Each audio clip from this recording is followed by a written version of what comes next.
you? Good, good. How's So promoting the it's book? been a busy summer. Thank you very much for your partnership with the article and also, the book. We've had a huge book launch event in Tokyo, end of Nice. June. So we had, close to 100 people in attendance for this event. And yeah, we got a couple of speakers from Hitotsubashi University joined me on stage and we talked about because for me, I'm providing the recruitment perspective, but I wanted to, come at it with a couple of different angles. So one of the Mm-hmm. professors kind of got a workforce planning, economics kind of background, and so he was sharing the data and the trends around the workforce. One interesting insight is that mid-career hires surpassed new grad hires for the first time ever in Japan. Oh, Yeah, this year. wow. And then I transitioned to But recruitment. is that because the mid-career hiring is moving up, i.e., people moving jobs is moving up, or is it because early careers hiring has fallen off a cliff, or a bit of both? This is a great question because mid-career hires or the number of mid-career movement in the country has at an all-time high, sitting between 7 to Mm-hmm. 8%, right? So 7 to Wow. 8% of the people transition jobs last year. Whereas new grad, because it's an aging demographic, people are having less kids, so there's just fewer Mm. number of Right. new Yeah. Yeah. graduates. It's Yeah. not like there's no demand for them. There's huge demand Yeah. for them. I think that's a difference, right, between Japan and other Yeah. Western countries because people don't hire new grads in the West anymore. Yeah. Well, yeah, I guess this is the point. It's Japan's maybe 10, 15 years ahead, right, of a lot of Western countries in that demographic challenge. So that's what makes the slowdown in entry level hiring even worse because you're going to create a lost generation just when you need them. Yeah, You know, these are people who are going to should be 10 years in their career when that hits. yeah. But yeah, and I guess also there's a pull factor because I think the market's been quite hot in Japan, right? I, I can't remember. I think as far back as I remember, Japan's been completely out of sync with most other markets in the world. You know, Yeah, it's it's unbelievable. when everyone else is kind of um, dealing with AI and sort of not hiring, Japan is on fire and salaries are going up and things like that. So Mm, um, yeah, interesting. I think there's definitely a part two of your book looking at just generally working practices in Japan because mm, you know I have some familiarity with it as part of APAC, obviously not as much as you, but the I think the whole transition from a very traditional economy where people just stayed in their jobs, whatever they were delivering, big move to that corner office and moving to a modern kind of economy with performance management and things like that. I think there must be a great story there for people, and it's you realize how little people know about it, you know, mm. if you're not involved in Japan. You mean transitioning from like a traditional Japanese company to like a global MNC setup? Yeah, and I mean it's happened in China too. That was always going to be the interesting piece for me. You know, if you're a massive billion-dollar company, but you've just grown within China or Chinese-speaking countries, and this was coming just as the COVID hit, right? It was, do they double down and expand headquarters outside of China to try and grab different markets? Because the way of working in a Chinese company is very different generally to a Western company. In terms of how people operate together, in terms of promotions, performance management. Um, and then Japan, you know, because Korea, you've got the chaebol, you've got the just, you know, how people work and the respect for managers. And yeah, I think a lot of people don't understand the complexity of it. And you know, hiring is obviously one piece, but also, you know, just generally how companies run, how people move up, what the career ladders look like, because I think that is changing, right? It is. There is a bit more scrutiny on what you do. There's less shame in moving job. It's seen less as a failure. So that transition's happened. You know, it's happening before our eyes, really. Yeah. I know that the draft that I sent you was a very early copy. And so, you know, the final book does have a section around that.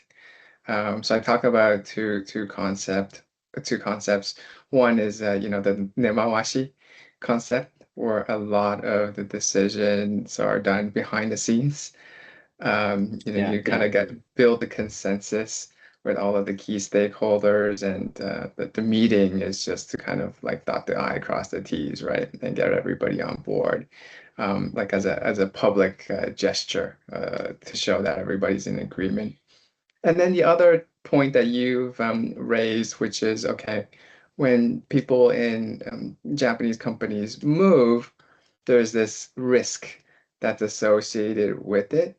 And aligned with that, it is the loss of social capital that they've built within their companies, right? yeah, So when they are at the Japanese companies, they know how the different departments run, they know who the key decision makers are, they built their alliances within the organization, and they're comfortable with it. Whereas, you know, you move to a foreign MNC, sorry, yeah, it's yeah, my go son. ahead, go Go ahead. through the other room. Go through the other room. Don't turn that on, please. Sorry. No. No He worries. I have he kids likes to myself. cut. He likes to come in here early and turn the TV on. He's half asleep. So I don't. Yeah, no, yeah, Yeah. yeah. It's but I think that's something that could be a whole book in itself. And Yeah. when you speak to people, you realize how little they know about it. Right? Mm. I was There's just so many different angles I could go for the next book. So another thing that, you know, I've really realized is that company talks about, you know, business strategy, company talk about HR strategy, but a lot of these companies don't have any TA strategy per se. Their TA strategy is, oh, hey, we got an opening. Let's get this role filled. Um, but wait a minute, we don't have the infrastructure, right? We don't have the employer brand in place. We don't know which agents are good at what. You know, are we going agency? Are we going direct? Are we doing RPO? Like they're just making these decisions on the fly and then changing it every 2 to 3 years. Um, and so, yeah, there's no strategy. And when there's no strategy, it's actually costing the company a lot of money, costing a lot of money. Um, I was speaking to a talent acquisition director at this major tech company, which you and I everybody would know. And they were saying that, you know, we have this direct sourcing team on the ground, right? And they're using like LinkedIn and they're using BizReach, and these things are really expensive, right? So like these LinkedIn emails are like what, $30 a piece or whatnot. Yeah, And so they did yeah, the analysis post hire. Like these recruiters, yes, they were able to hire 4 to 5 people directly, but they've spent almost as much as what an agency would cost to fill these roles, plus their salaries. It's worked out to be more expensive than just kind of giving it to an agency. So it's really funny. yeah.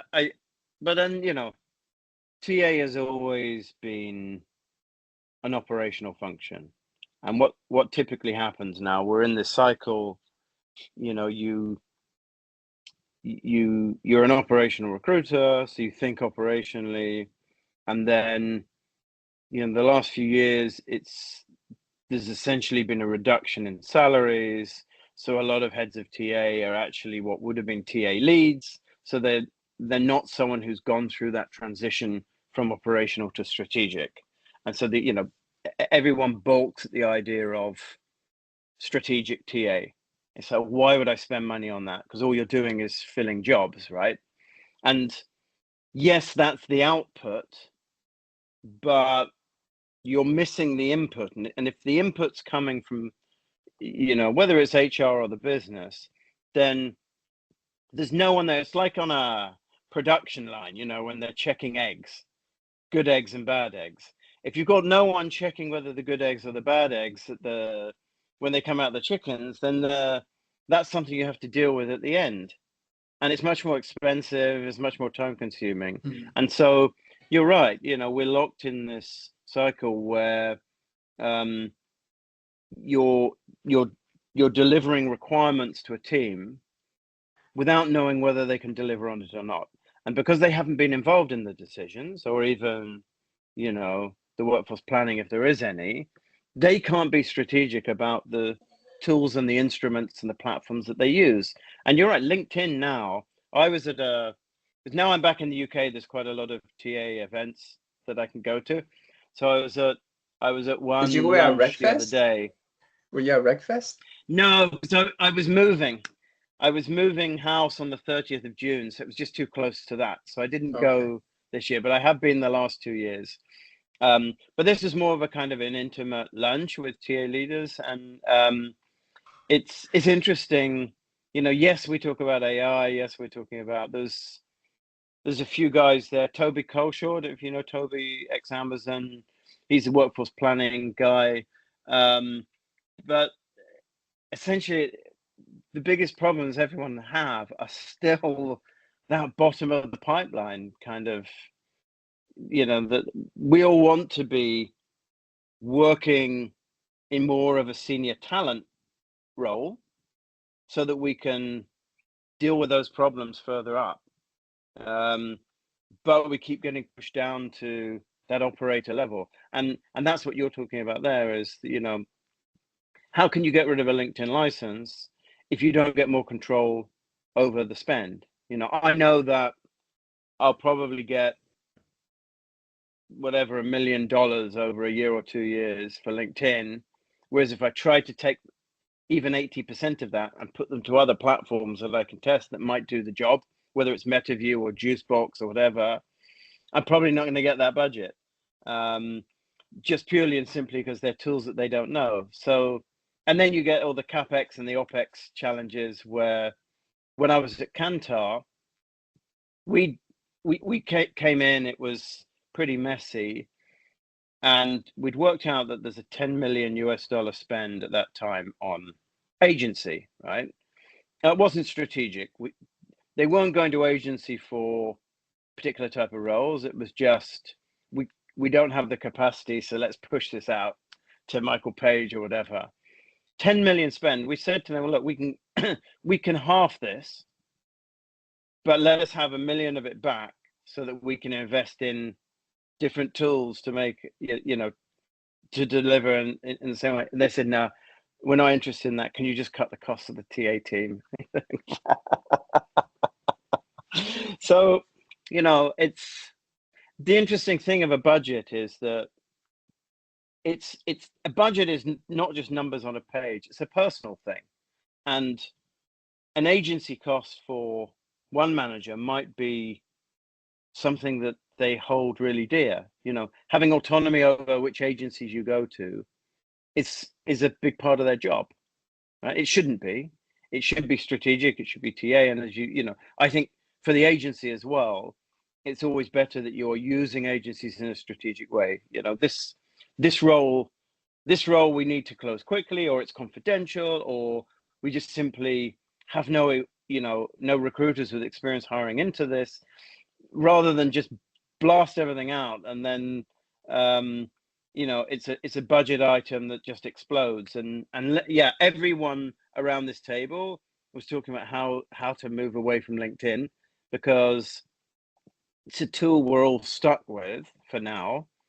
And there are people who are trying different tools, but the problem is there are sourcing tools, right? There are decent AI sourcing tools like like MetaView, like Juicebox, but they're surfacing people. They don't have the same ability to connect directly with people that LinkedIn gives you.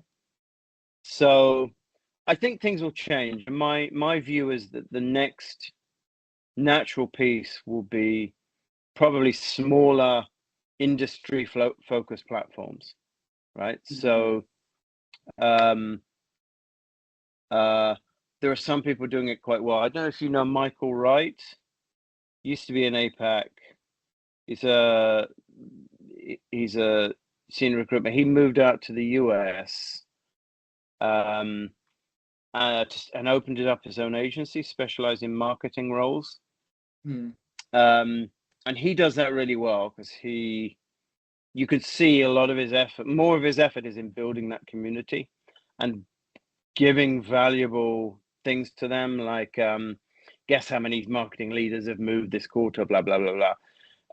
He seems to spend more of his effort on that than actually doing the hiring, because once you've got that community, the hiring's easier anyway, right? So it's I think we're going to see that generally, is that in 5 to 10 years time, LinkedIn will be well on the slide, and what you'll have in its place is not one big mammoth site, engagement site like LinkedIn. It'll be, this is a tech specialist site, this is a marketing site. I think we'll see that happen because engagement's going to naturally, people don't trust anyone online anymore, so it's naturally going to cluster around smaller engagement pieces.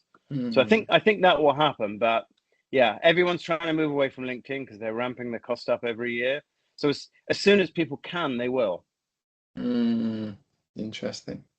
I also think, the recruitment industry, like the business model is just very result focused, right? You're talking about a contingent recruitment firm.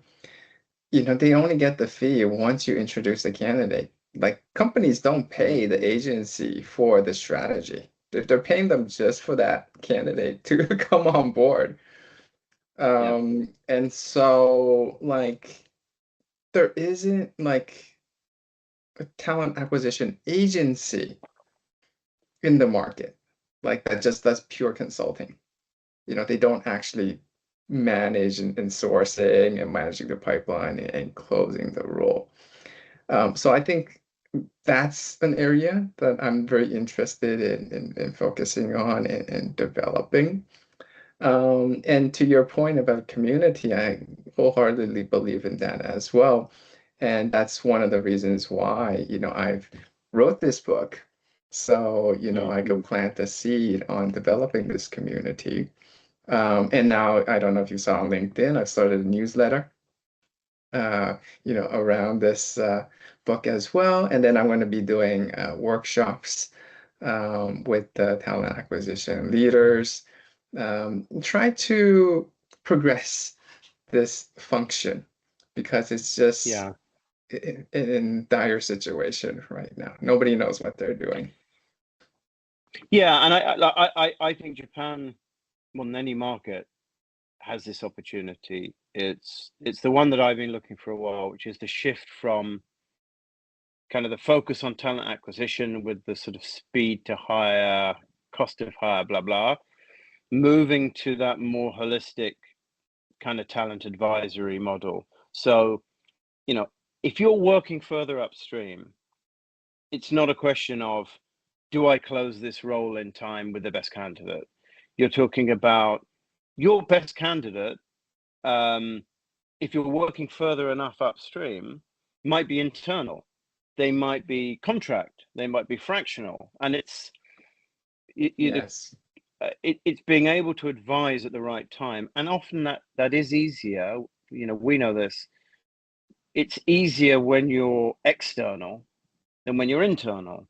And if someone's paying you $1,000 an hour, sorry, $1,000 a day for advisory, they're probably going to listen to you, even if it's the same person giving that advice who's on the payroll. You know, it's but the value for me is much more upstream. But it's a difficult journey, and it's something I've been trying to do for the last 3-4 years. You know, I've been pushing myself into projects that are not purely TA, because I think the real commercial value is looking at, okay, if I'm up here early enough, let's look at what the plays are here, right? And so that's also organizational. So the organizational design, if you can be involved in the design of the organization, especially with AI now, so you're designing the roles, and then you've got 1, 2, 3, 5, 10 years planned out. That's when you can, probably 50% of the roles companies are going to market for, they don't need to. And that, what I mean by that is, number one, they could look at organizational shifts to, you know, if your role is changing so much with AI or automation or business changes, then maybe you don't need to go to market for it. Maybe you can roll some tasks into different roles. But also maybe, you know, maybe you've got 1,000 people here with skills you're not going to need over the next 5 years. Maybe you can transition them into these new roles you've got. Then you don't lose that organizational, institutional knowledge. Then you are not paying market premium for new people. Then, you know, it depends what you need. But if you're not having those conversations, you're leaving those decisions to people who aren't experts. And you know, even if it's sitting with HR, we know a lot of senior HR people are not that strategic anyway.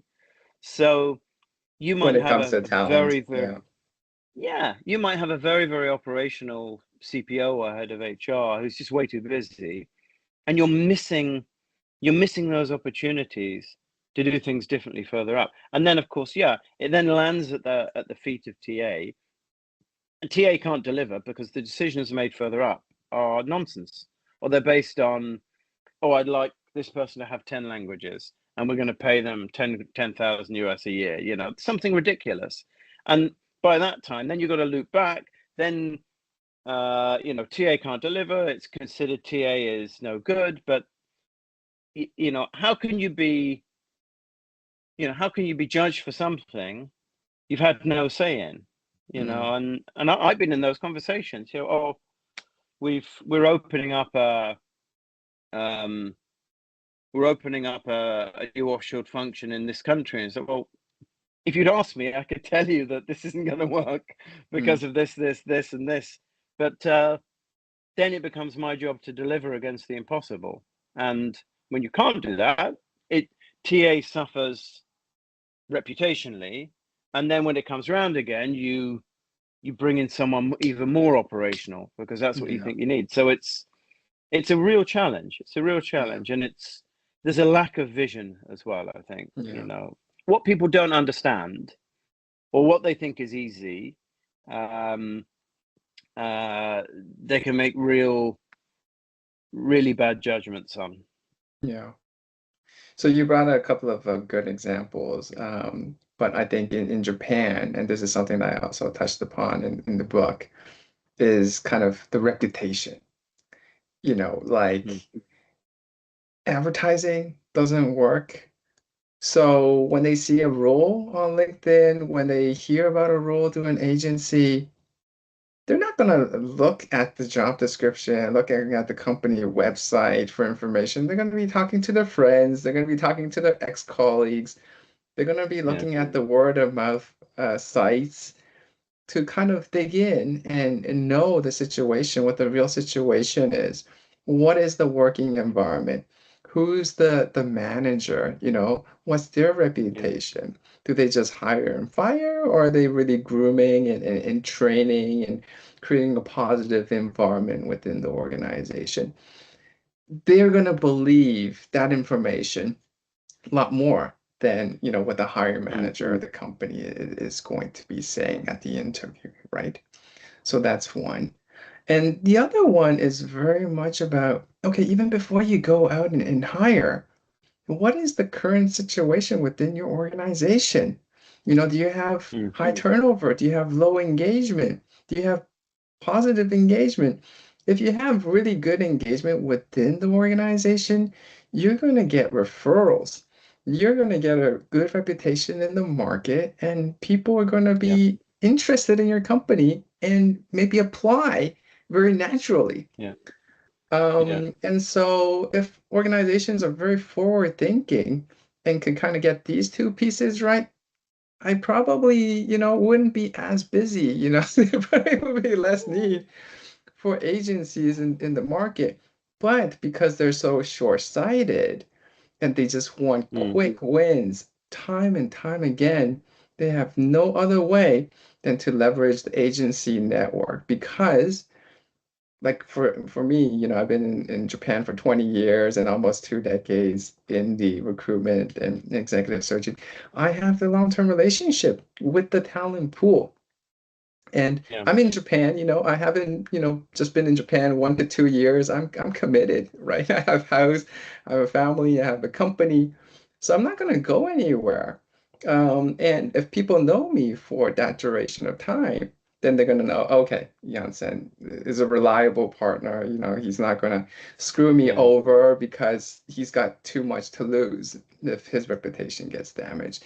And so I think that's why, a lot of people still come to me when there is an open search or when they're open for a new opportunity.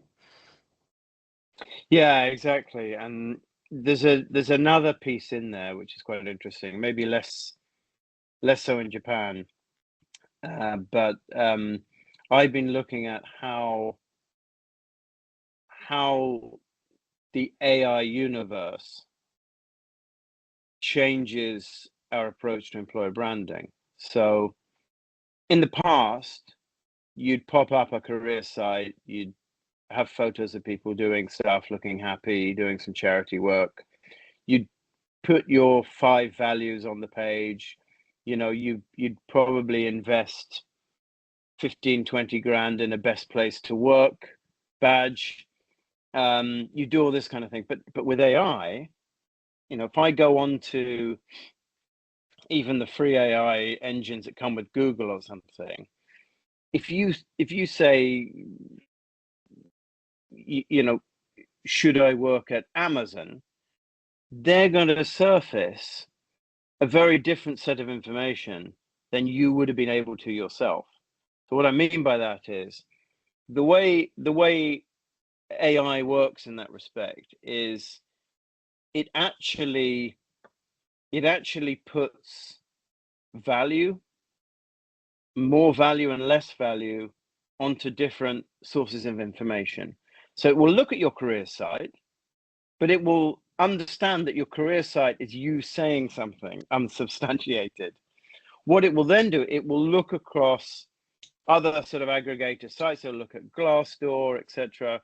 But it will also look more widely. And what AI will do is it will look for, it's not going to repeat what you say.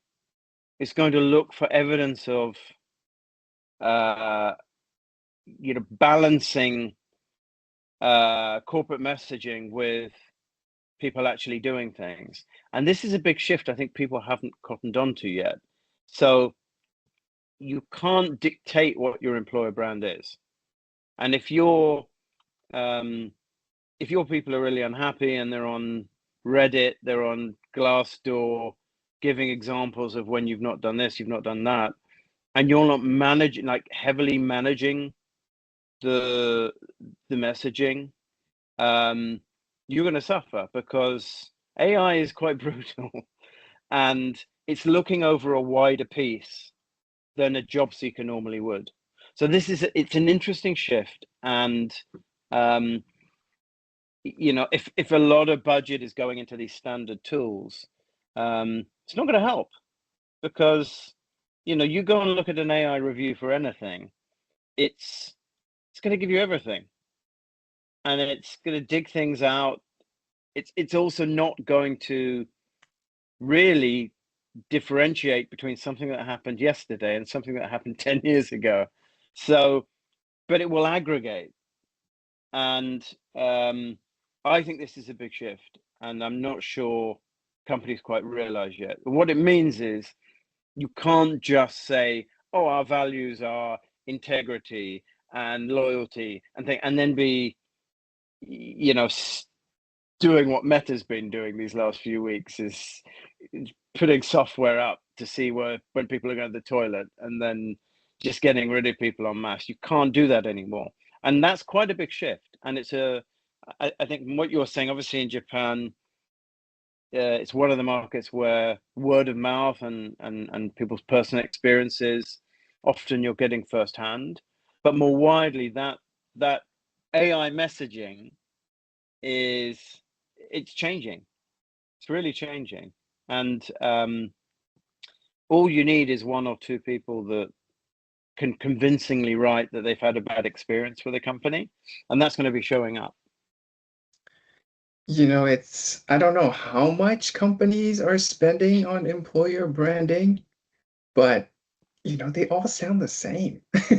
Like, how do you differentiate your company versus another company in terms of employer brand? It's very, very difficult, right? Yeah. And so that's one, that's a real question, because what is the ROI of your employer branding initiative? So I don't know if the TA leaders have focused on this particular question, or if this initiative is just kind of busy work or making the current employees look good or happy or whatnot. And the other point is, okay, you could be spending so much money on the employer brand, and then your CEO sends a memo to your entire workforce, and that gets leaked. Automatically, it damages everything that you've done in a split second, right? And so so you need to be very, very safe in terms of what you do as an organization. And the bigger you are, the more it's going to hurt. So that's what I was kind of thinking about, when you were talking about AI and candidates identifying what the environment is of an organization without actually looking at their website. And there are ripples in the water. The things are not going to go away. A small issue in a particular market will become, AI picks up on that, and it looks for other examples of that. So AI is generally, in this sense, looking for trends. It's saying, okay, I found a person that is saying the salaries are low, and it will actively look for other people for that company saying salaries are low. And if it finds, 5 or 10 people, that becomes a trend. So it's making assumptions, and I think we're already in a world where we don't trust what a company says, but we'll trust what a person says, right? We're in that influencer marketing age. Although having said that, I also realized that from the World Cup, I think that the Telegraph worked out that the person making most out of the World Cup is David Beckham. So he's been on everything. And the advertising, I don't know how much you've seen, but the advertising has been shocking. It's simply let's put Lionel Messi with a Michelob beer in his hand, and everyone will say, wow, Messi drinks Michelob beer, I'm going to have a Michelob beer. We haven't advanced. But that's kind of where we are, is you don't look at, I think the trust in companies and things has gone down. The trust in individuals, especially if it's an individual you've built a relationship with, from an influencing perspective. And of course, that's the role you're talking about that you play in Japan to a certain extent in the talent market. Is you are an influencer, but you're also someone who doesn't represent the company. People know that you have your own personal brand and integrity to stand behind. And I think this is always the challenge from the agency side is you get a lot of the companies that need you to hire need to do so because they're a bit messy or they can't hold on to people. So where does that line sit for you in terms of how much do you share about the challenges in the business?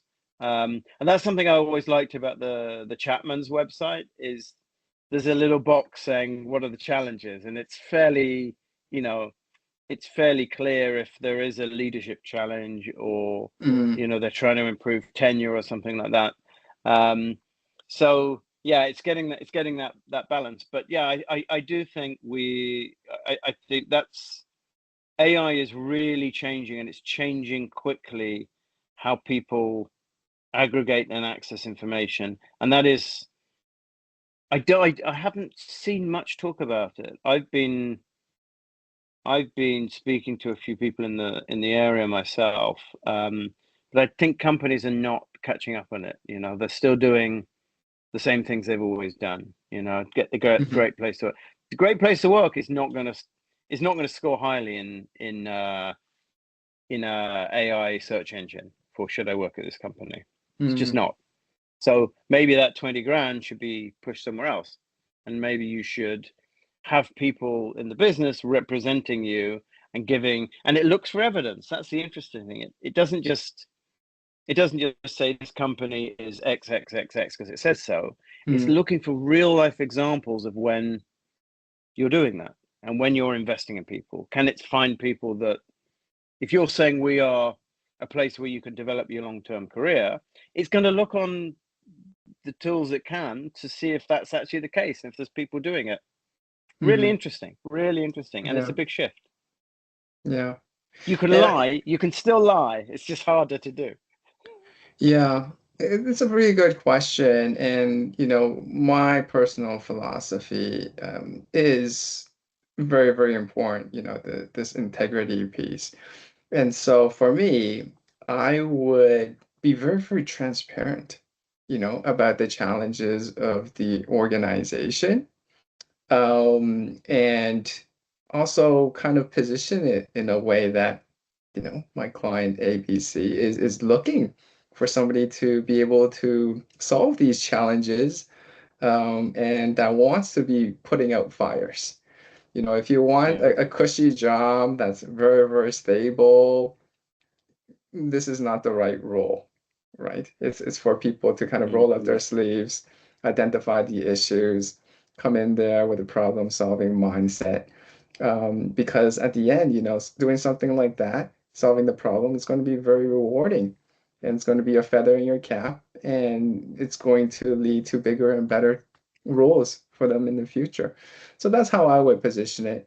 I personally have my opinions as well. There are certain industries that I wouldn't support, even if they're able to offer me a retainer or attractive fee structures and whatnot. So that's how I would kind of maintain the integrity from an agency perspective. Yeah, and as we can see, there's a lot of firms not doing their brand much good at the moment. I think everything I read about Meta these days is negative, from kind of their decision making as a business through to how the tools they use with their employees, the lack of trust they seem to show, through to retrenchments. So we'll see. I think, they have one thing that I think been positive for those Meta glasses, right? I hear they're kind of trending and starting to be quite hot. Although there's a privacy concern because you got this camera on your glasses and you're taking videos of everything. That's a huge I problem. think there'll be a backlash. We're going to see some examples where people are using it in the changing room or something like that, and then there will be this big backlash against it. So this But is the problem, John, because Meta and these big tech companies, right? They're public traded and they have shareholders they're accountable to, and they need to keep growing.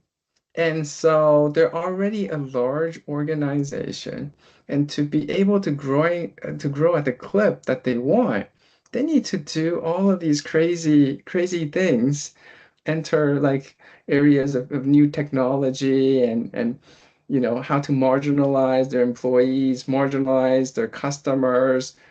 And I think that's the reason why some of them are going to be falling apart. yeah, because they're B2C businesses, right? Meta is a B2C business, Hmm. um, but because they're kind of tech businesses, they've grown up where they did. The idea of work in the US is very different to the idea of work in Japan, say, and the role of a company in people's lives, the responsibilities of a company that people perceive, it's very different. So um, uh, I I I don't know how. Obviously, when the market's quite soft and it's a company market, it's one thing. But what happens when things start to pick up?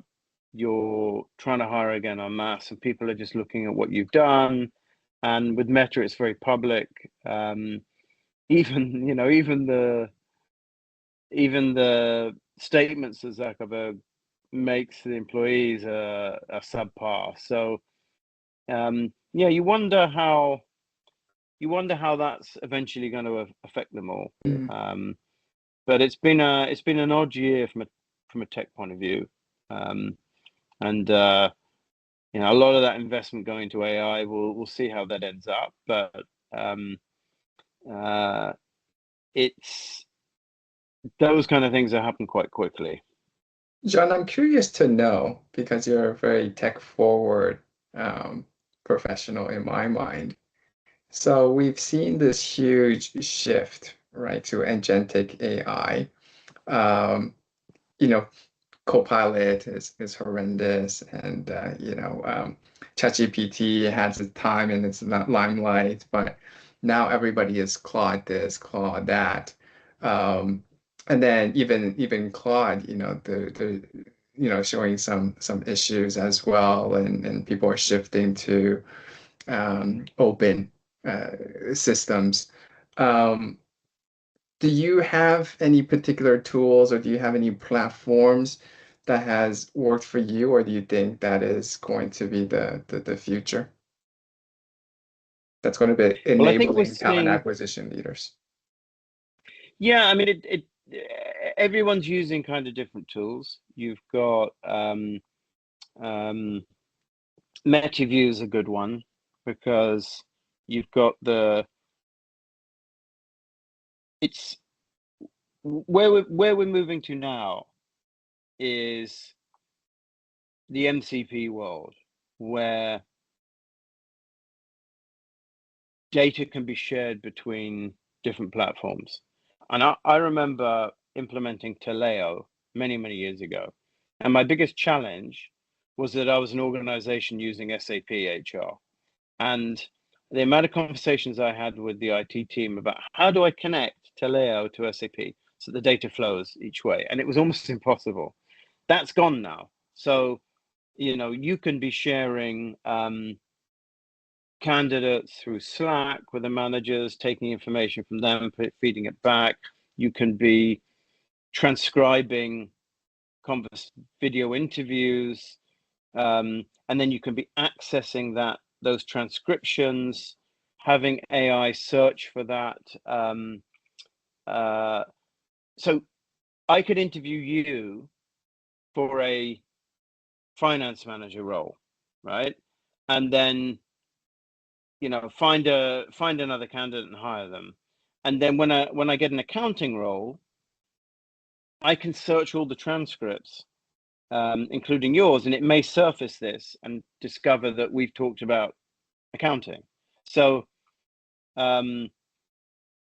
that's where I think the exciting next step is. It's yes, the agentic stuff is interesting, but getting to the stage where our whole workspace is completely interchangeable.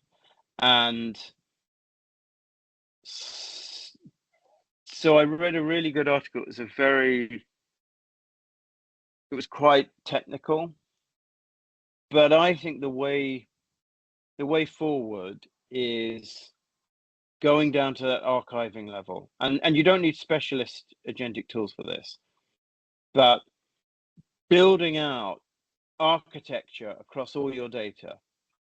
Let's say all your HR data.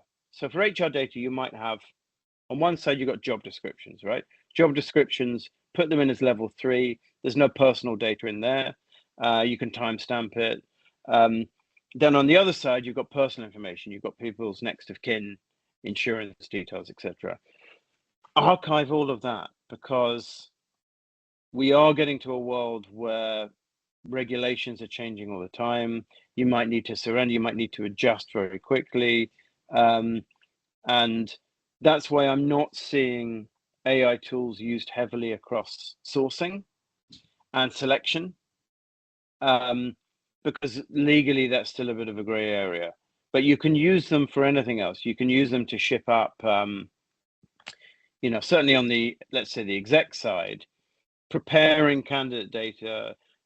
You can use them a lot for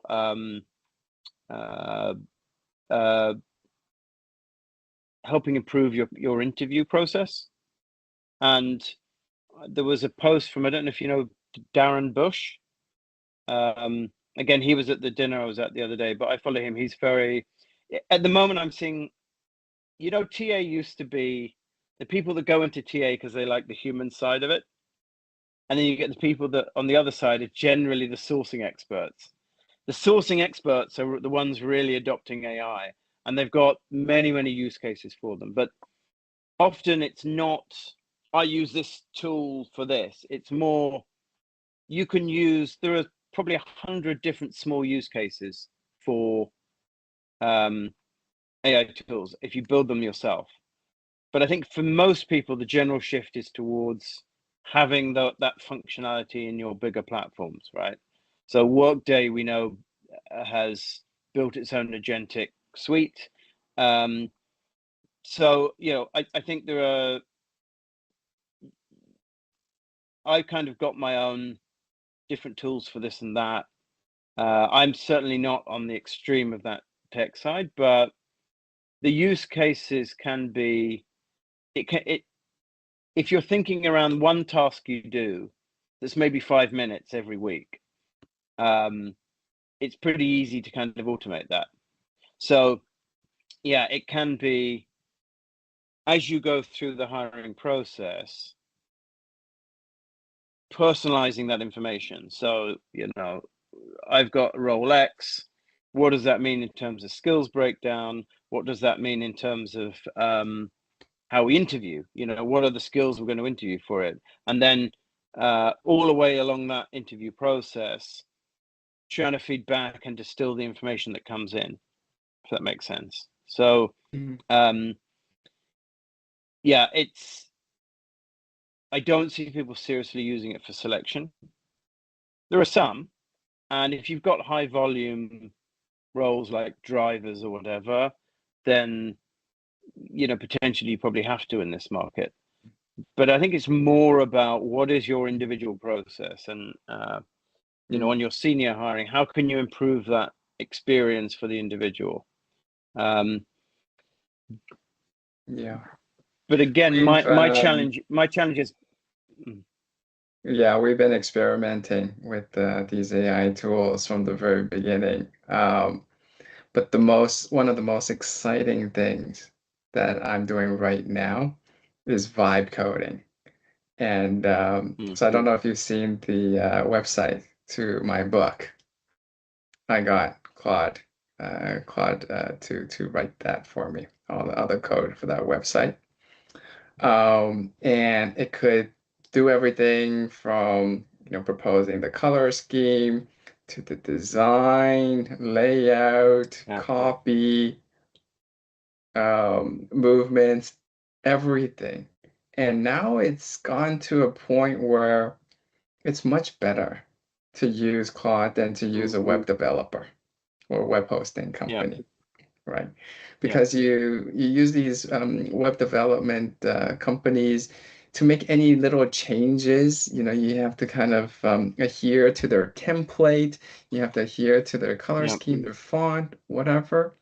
Now I have total control of the website, how it looks, and then I also could kind of design the back end as well, like capturing email signups, all of that. So this has been really, really exciting. I don't think too many people use AI to build websites, but if they do, that entire profession is just like gone. I can imagine Yeah. it Yeah. being Yeah. gone. Yeah. And that's a big part of the economy, isn't it? People Yeah. developing and managing websites. Um, and so the next thing on my plate is to actually build apps, right? If you could build a website, you could probably build apps. So that's what I'm experimenting with. But this is like the most exciting thing for me right now. I feel really empowered to be able to build even the book. I had all of these drafts, different sections just sitting in my drive, right? For the past 3 years, I've just been adding to it. But now, using Claude, using AI, I'm able to kind of piece all of these ideas together and publish a very coherent book in one Yeah. volume. It's amazing. I built a like a sweepstake for a friend of mine and me for the World Cup. So we had all the selections for the group games. We picked the scores, and it scores it every day. So I had all of that. I rebuilt, Top Trumps, the card game. No, I Have don't you think played so. Top Trumps? Well, it's a card game that I had when I was kids, and I found one. And this is something that AI has always been weak at. I found that this card game, it's Western gunfighters, right? Wild West, and to buy it's really expensive because it's like not many exist anymore. And I found someone who was selling it on eBay, and they'd done a photo of all the cards, and I fed this into AI, and AI said, "Look, I can't replicate this because it's copyright." So I said, "Okay, I've created these myself. I've designed it, rebuild it." And I tried it with Claude, and Claude couldn't get it. Claude couldn't get the designs match. So I used ChatGPT, which is much better on design. And it took a while. I was going to and fro, but now I've rebuilt them exactly as they look. Oh, And this is from one photo with probably 30 cards in on that someone's done on their carpet, and it's rebuilt like for like. So it's improving all the time, and the capacity for what it does is amazing. And you're right, there's people who are web developers or GoDaddy or whatever who build your websites. The fact that you can do it over the weekend is absolutely frightening. And I think there is a lot of vendors selling into our space who are coming at this from the tech angle more than the solution angle. And this is what I see will change is the challenge is not the technical side anymore. It's the ideas, right? And the innovation. And what are you solving? So the fact is now there's still this push and pull between the tools that people use individually and the tools that they use at work, because of regulatory or the tools they have available. So yeah, I don't quite understand how people are spending so much on these tools, because you can build a website on the cheap, probably the cheap package, right? You don't have to spend hundreds and thousands. But that's where we are, right? We're still in the stage where people are throwing money at the tools, but it's going to come down to those kind of things, like building a website, things like building apps, which actually is not going to take a huge amount of compute and therefore cost. But yeah, I get the feeling there's still a gap between what people are doing individually and what people are doing on a corporate level.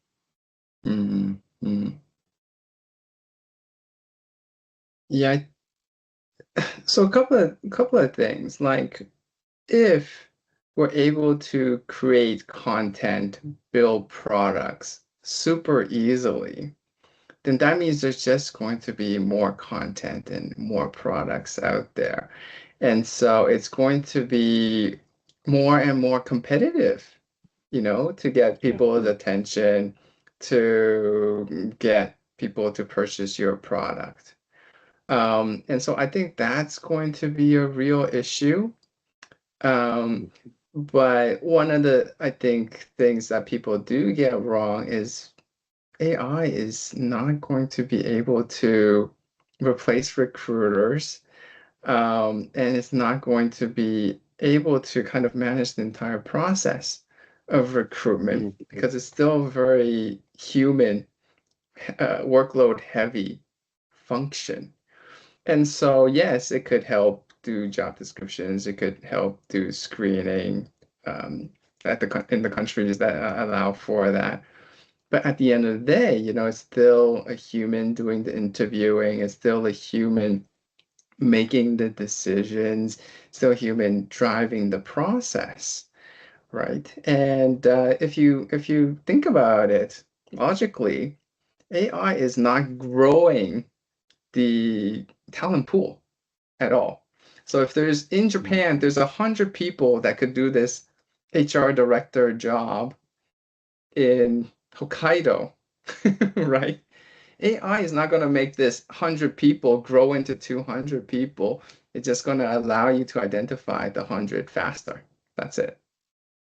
And so it's just I a time don't save. think, I don't think it's whatever they say, it's going to help you engage better with those people either. I don't think so. I don't think so. Yeah. So I it's think the value is it's still a in that case of, connection. tech companies selling AI that, it's the solution to all of the life's problems. It's not. It's definitely not.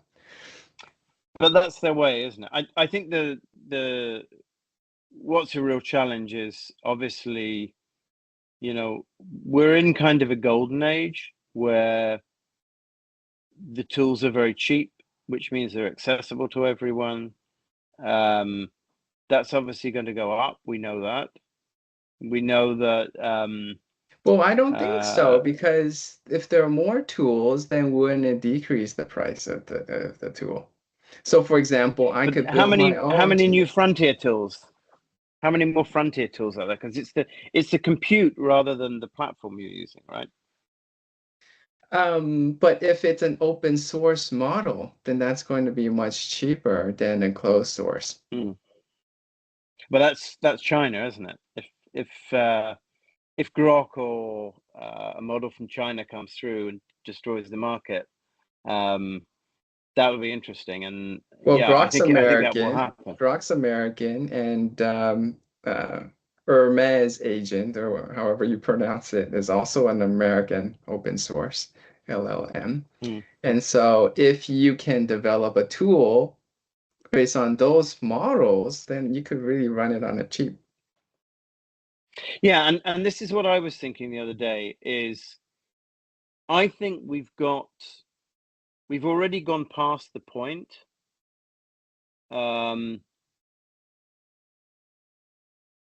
where probably for 90% of tasks,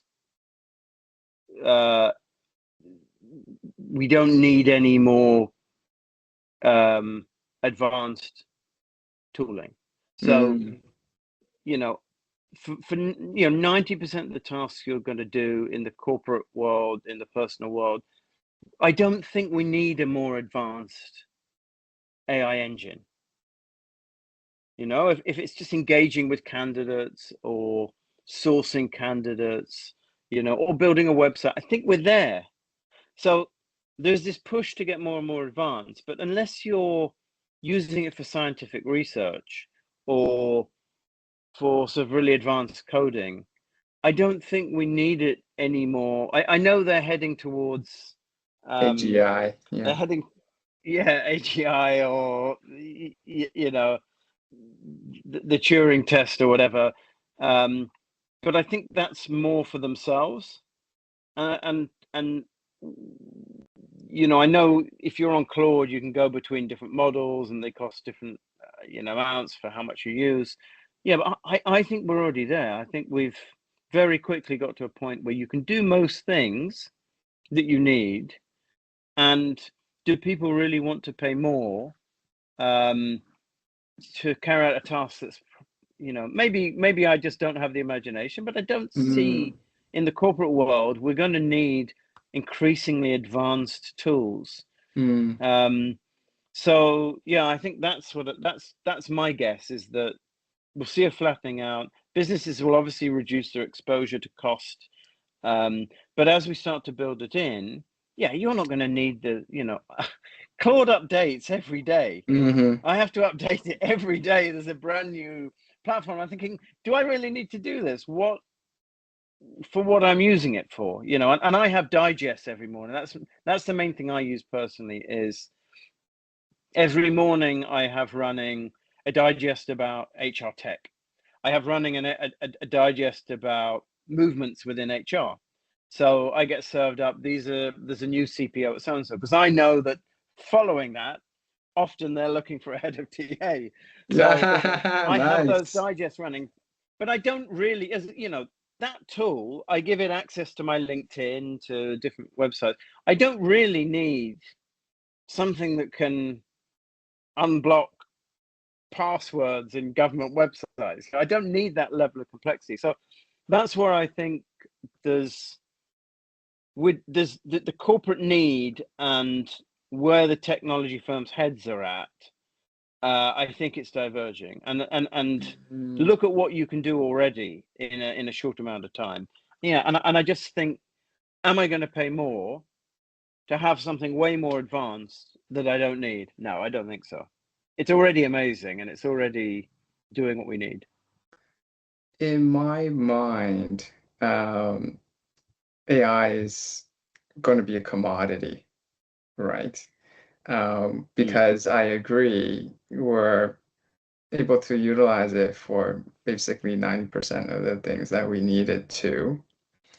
But behind the scenes, I think Claude and OpenAI, they might be doing something a little bit more nefarious, which is they just want all of your data, right? They want all of the data that you're currently feeding it. So I heard about this story where OpenAI was partnering with Figma, right? For some partnership, I think, like incorporating Figma capabilities in OpenAI or whatnot. But what actually ended up happening was OpenAI decided to kind of cancel the partnership. And the next day, there was a Figma functionality on the OpenAI platform. And, you know, to your point, it was able to kind of help you design those playing cards, perhaps. And Figma stock just plunged like 30-40% from this new update by OpenAI. So there is a possibility, and it's probably true, that these frontier models are just collecting all of your data collecting how you're using AI and looking to replace law firms, recruitment agencies, other SaaS companies. It could happen just like that. So we Mm. really need to be careful about that. And Yeah. also think about, switching to an open weight model and just kind of keep everything closed on like your servers and on your hardware. Yeah, I agree, and that's the challenge, isn't it? When something's helping, people don't care so much about what it's looking at or what it And it's might be free, doing. And and yeah, it's free for the I don't most part, trust right? them. Yeah, yeah. I don't particularly trust them, and the value has always been in the data, right? People's data. Um, uh, but yeah, it's it's there's only so much it can do. There's an interesting backlash we've seen from the younger generations, and the one thing that I think your technology guys always have is they overestimate the impact of what they're doing. Because they live in it's quite natural. They live and breathe technology, but fundamentally, uh, I'm here with my kids. Do my kids need AI? No, they don't. They get up in the morning, they have their breakfast. Do they need AI? No. So I think there are some interesting applications when you start to get the lifelike robots and things. But what's the biggest use of the internet? Pornography.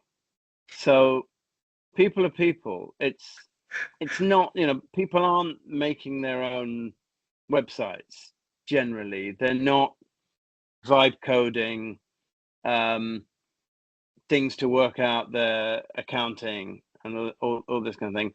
They're looking up pornography. And so, yeah, I think the tendency, especially when you're on LinkedIn, is to think that everyone's doing it. But then, the people on LinkedIn are probably 10% of everyone. And that's why also someone made the point that, everyone moved on to Claude. But as professionals, what we look at is only we see and hear what's around us. So how much is AI actually impacting generally? It is obviously having an impact, but it's not going to. I don't see it hugely impacting how people interact, and things like that. So Well, it does you know, impact people, but I think impacting in a negative way, right? mm, Because we're just so familiar with chatting with these AI chatbots that we're actually taking time away from human interaction. Because we're spending all of this time on video calls, people aren't seeing people in person anymore. And so you talk about the younger generation, they're afraid to be in front of people doing a face-to-face interview. They can't write their own emails, right? They got AI writing their emails for them. yeah, Like for you and me, back in they were still writing emails, so we have the foundation, but they don't have the foundation. So, yeah. what is the future going to look like for them? How do you start it? How do you communicate professionally to each other? I think those are kind of the critical questions that we need to think about. And what is the point if it's my AI talking to your AI? What is the point of that? Does that not mean we can get rid of it entirely? Does your AI response not cancel out my AI interaction? And that's why I said I see the way we network and build relationships changing, because already, you go onto LinkedIn, probably 75% of the videos are just nonsense. Even the ones of animals, a baby chimp with its mother. Even those are mostly AI now. And what's the point? What is the point? It's nice to a certain extent. I've been watching there's a lot of videos that they've made of Messi and Ronaldo during the World Cup, and they're quite funny. But generally, what is the point of 75% of videos being just made up? It's not what you look for in videos, right? Yeah, it's AI So people slop. will seek out the truth. Yeah, people will seek out the truth, and then you know a lot of the posts are not real. And I was thinking to myself, if I'm reading a post, even if I enjoy it, if someone's just purely used AI for it, what's the value? You know. So yeah, it's interesting. I don't think we've come to the end of that journey, but people will invariably find ways to follow more truthful and honest and transparent paths.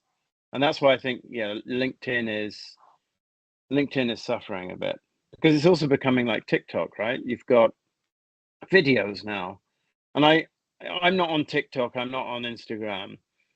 I see friends who my age who will sit down and just spend hours looking at video clips. My father is now on YouTube every day watching political videos and things like that. He's in that loop. And it's now on LinkedIn, and it's easy to do. You know, you go watch one, you think, oh, I'll watch another one. Yeah. And So suddenly it's not giving you anything. yeah, so that's what I use my cloud for. It's a digest of all of the LinkedIn feed, so I don't need to be scrolling for updates. It Yeah, just gives yeah, me the yeah. important ones. But you're right. I mean, humans, like we're talking about humans in the loop, but if you really think about it, we're just kind of like a node amongst this information network, right? And AI is able to process more information and produce more information than any human can, right? So for any human trying to plug into this AI matrix, it's incredibly difficult, right? So when you're creating content, when you're writing content using AI, it actually uses a lot of your brain capacity. So it's very hard to kind of incorporate yourself into this matrix. But I also believe, to your point, we need to separate ourselves from this AI network, right? Again, going back to my earlier point, that's where these one-on-one interactions, human to human interactions, is incredibly vital. And I do believe that in the future, you know, we want to kind of have these certifications. This was produced by human. This was produced by AI, and you pay a premium for the human content, for the human products. Yeah, we do that Yeah. with like Or vegetables and produce anyways, right? You know, organic, yeah. organic, all of that. Or you know, there'll be a value on pre-AI things. You know, videos pre 2017 or whatever it was when Yeah. you know AI came to everything there is like locked in. Something else that we were talking about at this TA thing the other day is um, it's not it's designed to make things easier, but it's not necessarily. So, for example, your boss in the past would come to you and say, uh, I want you to have a look into a graduate strategy, build a graduate strategy. Now they'll come to you and say, I built a graduate strategy using Claude. Can you go through it and make any changes or adjustments? You know, so it's actually creating more work there. For the upper layers, And yeah. everyone feels that they can do anything and create anything themselves without thinking about the value it adds, right? Yeah. So what is the value of that person who just kind of created that document using AI when their manager could have done the same thing in 2 seconds? Exactly. But what you've got to do then is you've got to unpick something, spend ages unpicking it, and then rebuild it again. So it's wasting your time Yeah. To your because it's point, easy like to that, generate. to write this book, yes, I could get AI's help, but I still had like 100 revisions of it. It still took me Yeah, like months and months of editing to kind of get it down right. Because ultimately, yeah, it's my name on the book, and I need to edit the way I wanted it, right? AI is yeah, not going to help me edit any faster, right? And so there's this real problem with AI slop, right? And yeah, so it's exactly. generating so much information. Most of it looks very realistic, so you tend to believe it. But there's like it lies to you. There's falsehoods all over it, right? There's Yeah, biases. So I went to Korea last year, and I asked ChatGPT, "Hey, I got a Canadian passport. I'm going to Korea. How long do I need this passport to be valid for me to enter?" And they're like, "Oh, you need to have at least 3 to 6 months validity to enter the country." I look at my passport; it's only like 2 months. And I start freaking out. And it's a weekend, and the Canadian embassy is closed. But then I look closer at the fine print at the Canadian embassy, and they're like, "Yeah, you just need to be valid during the length of the trip." And so, yeah, Claude almost gave me a heart attack, but good thing I double checked, and we were able to have a nice vacation. So we got to be careful with this. yeah, exactly. Yeah, it's we don't know what's baked in, right? Yeah, yeah.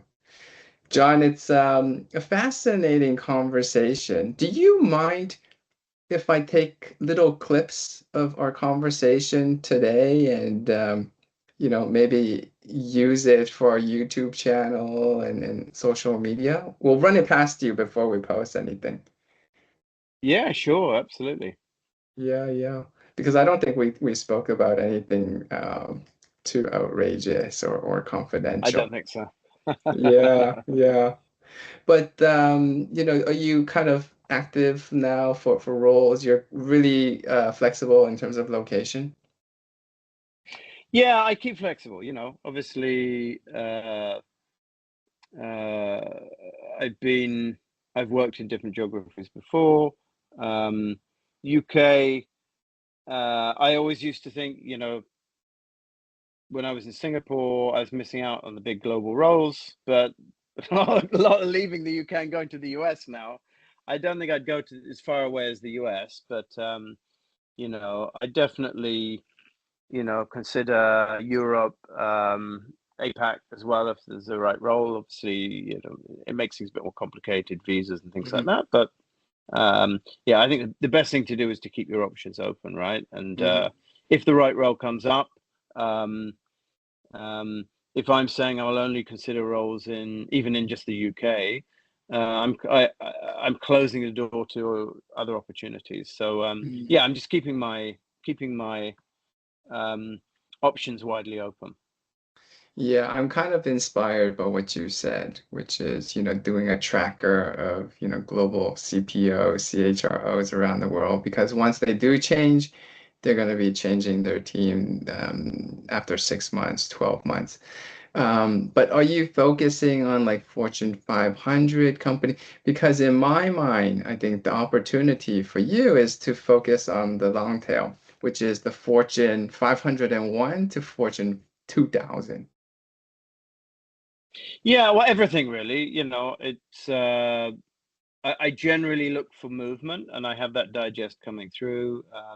CPO, senior HR movements, because yeah, it is a cycle.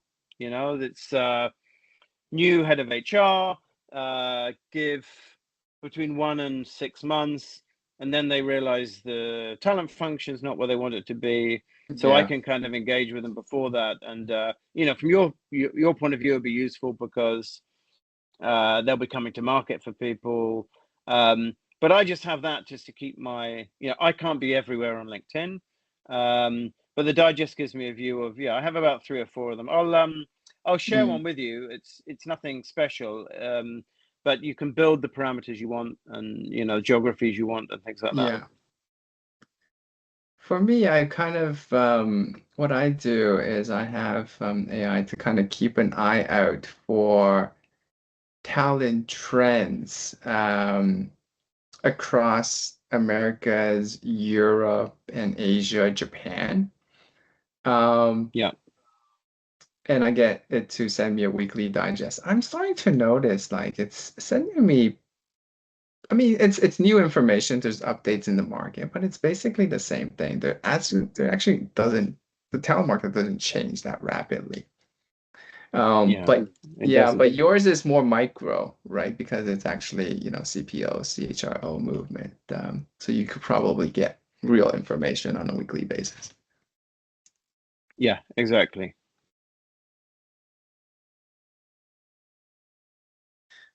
Well, yeah, this is really fascinating. Definitely